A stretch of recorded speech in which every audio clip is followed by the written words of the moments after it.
the last 2 years have been aware of the struggle that you've been in to find your path forward in life.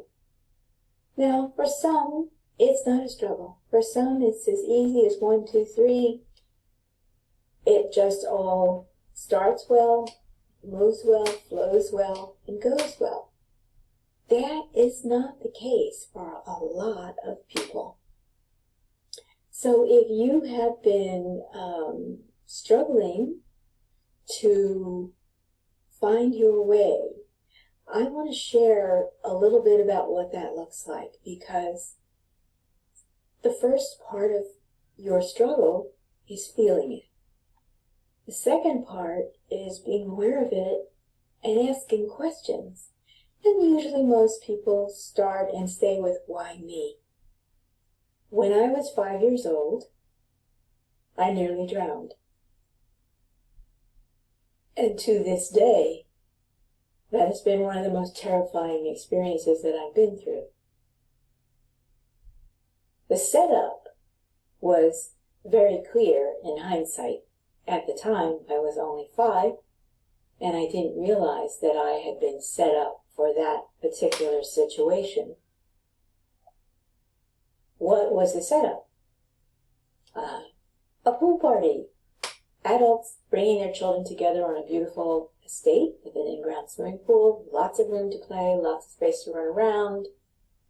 Lawyers, doctors, artists, musicians in what in those days was called the black bourgeoisie. These were people of color who had, with their genetics, managed to dodge some of the deeply, deeply destructive bullets that are racial prejudice. It's a beautiful day. I don't know how to swim. Neither of my parents can swim. My sister can't swim. And yet, despite this, I'm in the pool all by myself with lots of other kids who were many of them were great swimmers, playing games, having a lot of fun. I'm just in the water, not at all prepared or spoken to by either my mother or father about stay over here, don't go over there. None of that happened. So,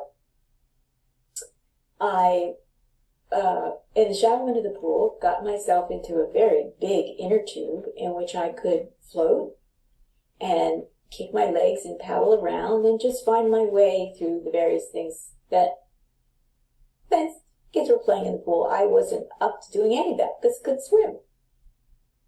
Well, I didn't know the difference between the shallow end of the pool and the deep end of the pool because neither of my parents had explained that to me. Well, I eventually paddled over to the deep end of the pool, and my dear cousin, who I am very fond of, great swimmer, he didn't know I couldn't swim. He probably couldn't have imagined such a thing. He was playing a very boisterous game with other boys in the pool who were good swimmers. And they decided that they needed the inner tube in which I was floating around in for their next implement for the game they were playing. So my cousin just came over and snatched it from around me, not at all concerned about what would happen to me because he was a month younger than me. He didn't know I could swim. But I'm in 6 feet of water now. And I was scrawny, skinny little kid, so I didn't float, I sank.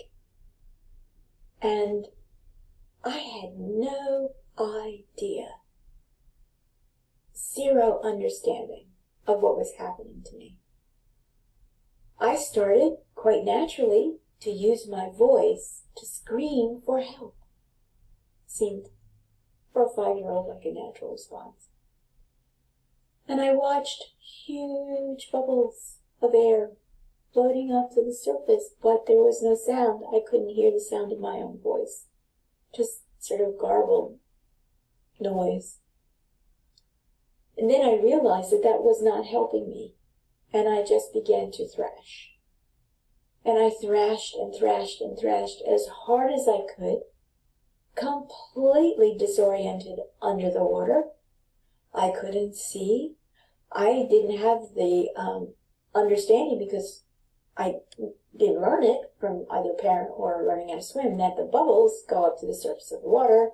If I'd had that orientation, I might have pushed up and tried to follow the bubbles, but I didn't have this orientation.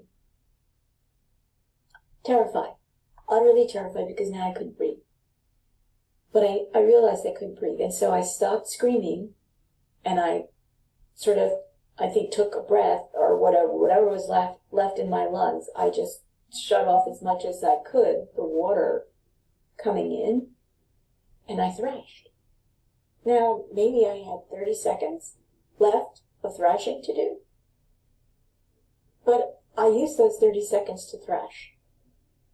And my sister, who was 5 years older, was in the shallow end of the pool playing games with other friends, and she saw me under the water, and she had the presence of mind to know that I didn't belong under the water, because she knew I couldn't swim. She couldn't swim either. What was I doing there?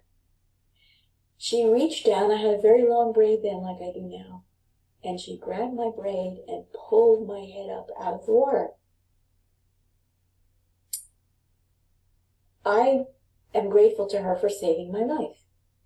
But what came next was as disturbing in other ways as nearly drowning and screaming for help and no one being aware of me. When she pulled my head up out of the water, my body reoriented to vertical, basic physics, and I was standing in water that wasn't up to my knees, and I was 5, so figure that might have been 1.5 feet water at most.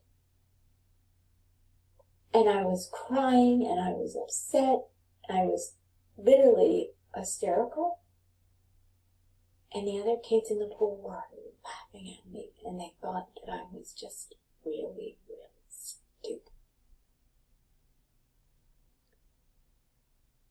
My sister didn't comfort me. She just pulled my head out of the water and then went around and resumed what she was doing.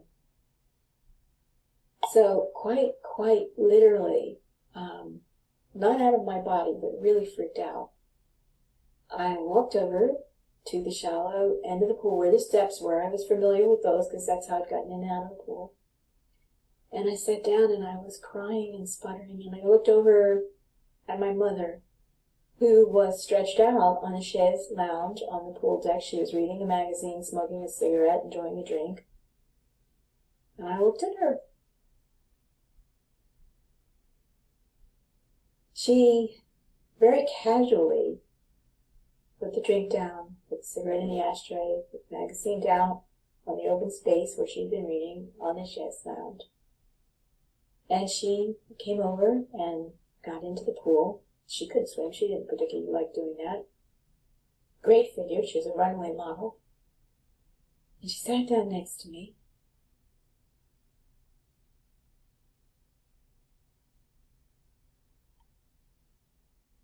There, dear. Don't make a fuss. Nobody drowns in the shallow end of the pool. She never asked, what happened? Are you okay? She never hugged me. She never sat me on her lap and rocked me in some form of comfort. She patted me, made that statement, got up, left the pool, left me in the pool, walked back to her cigarette, drank, magazine, stretched back out, and went back to reading. As I was sitting there on the steps, I made a very, very life-changing decision. What I understood in that event was nobody saw me, nobody heard me, nobody missed me. No one was looking out for me. And while I didn't die physically, a huge part of me died emotionally. And that was the part of me that had any sense of trust in my primary family. And my primary family was my world. So by extension, I lost trust in the rest of the world in that moment. And in that moment, I chose to, from that moment forward, put myself first. Because it was clear that nobody else was going to do that.